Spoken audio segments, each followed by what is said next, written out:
les éléments pour la construction pisée. Donc là, c'est des agglos en terre non cuite, bien sûr, et il y a des agglos en terre cuite. Ils sont utilisés pour les murs de séparation. Donc c'est des éléments non porteurs. Et là, ce sont les éléments porteurs. Donc là, c'est un mur pisé.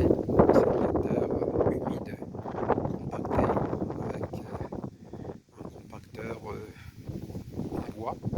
Donc c'est une construction pisée. Donc c'est complètement manuel et c'est écologique. Donc le climat de la région, c'est un climat sec en été et sec en été en hiver.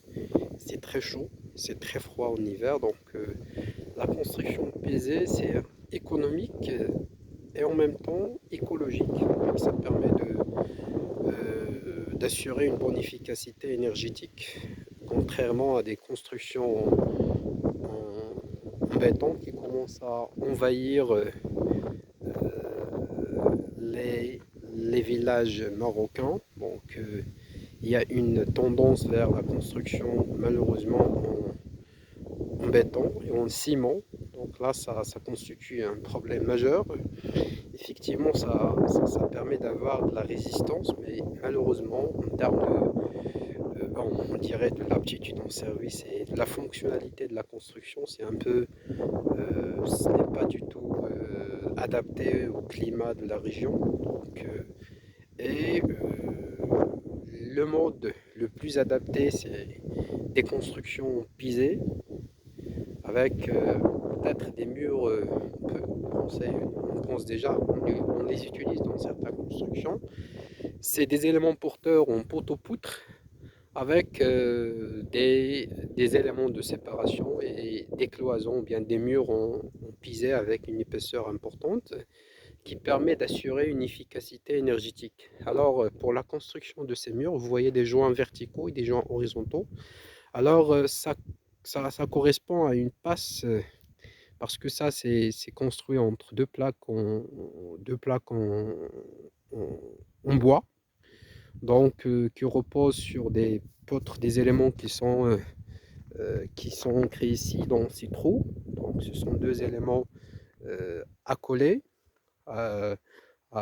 qui reposent sur ces poutres en bois.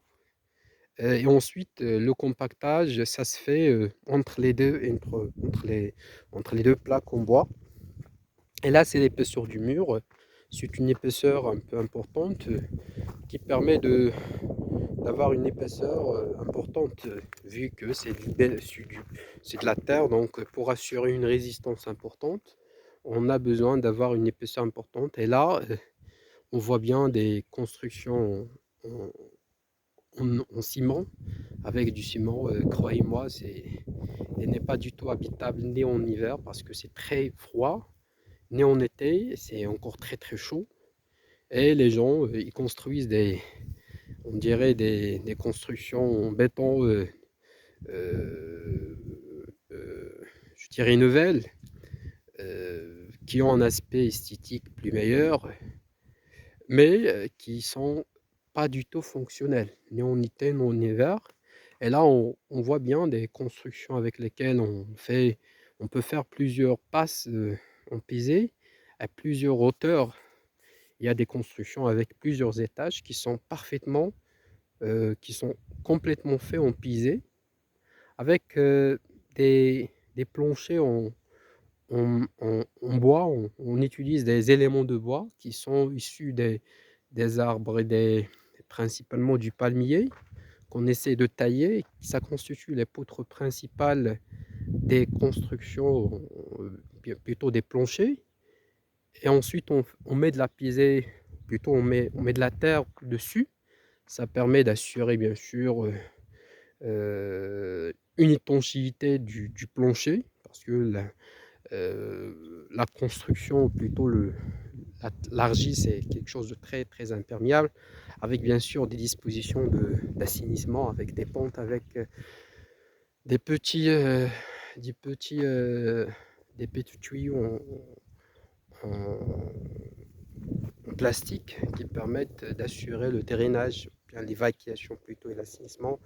L'assainissement du plancher.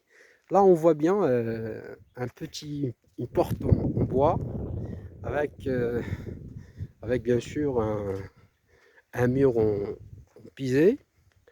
Et on voit bien des anciens moyens de protection, si vous voulez, des, maisons anciennes. Vous avez ici des éléments en bois. Euh, il y a ici une poutre en bois dans laquelle il y a un pivot qui permet à la porte de s'ouvrir et de se fermer.